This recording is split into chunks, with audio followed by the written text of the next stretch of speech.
my name is Maria. I work in the risk management area, and my job is just to identify main risks and suggest ways to mitigate those risks.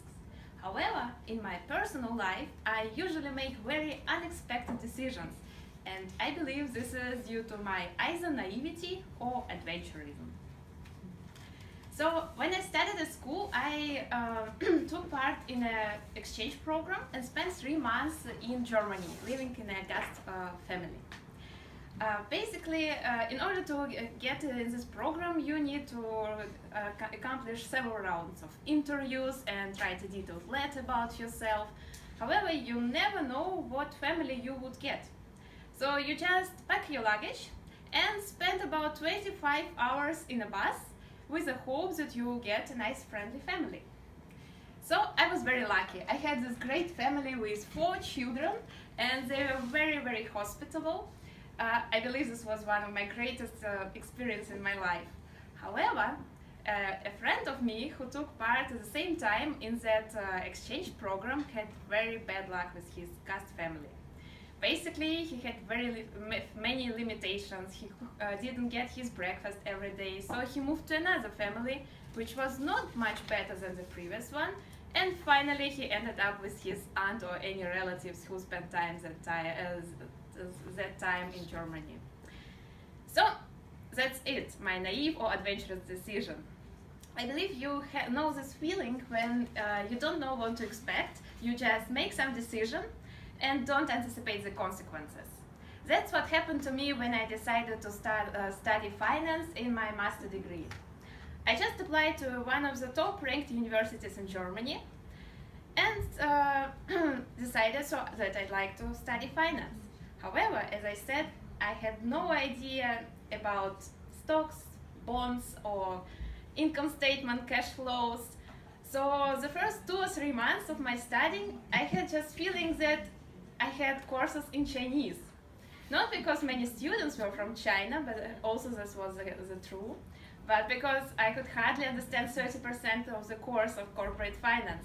And I was shocked when I passed my exam in corporate finance. But this was one of the greatest experiences because I could gain experience in doing internships abroad, and I could become a member of an international organization called Enactors. So it's just a community for students and business and academic leaders who try to shape the world in a better way. What I mean, they launched several social projects to improve, for example, working conditions of in the healthcare industry. So as a member of this community, we launched with a group of students a social project in order to improve recognition of nurses in the elderly people houses and hospitals. We even launched a great marketing campaign and set out a bed in the city center and several stands in the city center. So finally, we got a lot of public attention and support from local government and enterprises, and this project was very successfully accomplished.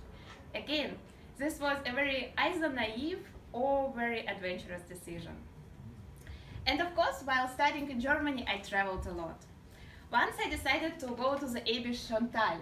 Unfortunately, you cannot see how beautiful it is, but it's really beautiful.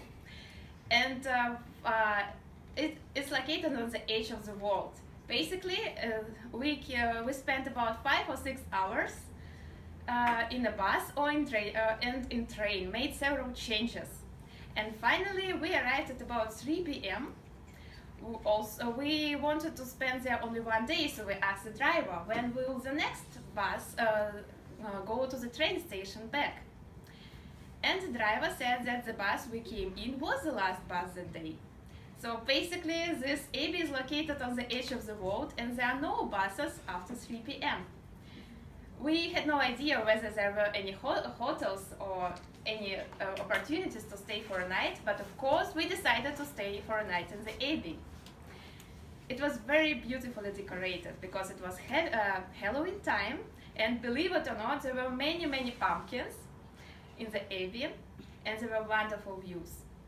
So the next day, we found an opportunity to stay for a night in this abbey, and the next day we found out that there was no bus going back to the city. So we were lucky at that day. A man who was just passing by gave us a ride, and his credo for his life is to do one good thing every day. So this was his good thing for that day. Finally, to sum up my speech, I just would like to cite Mark Zuckerberg, who said that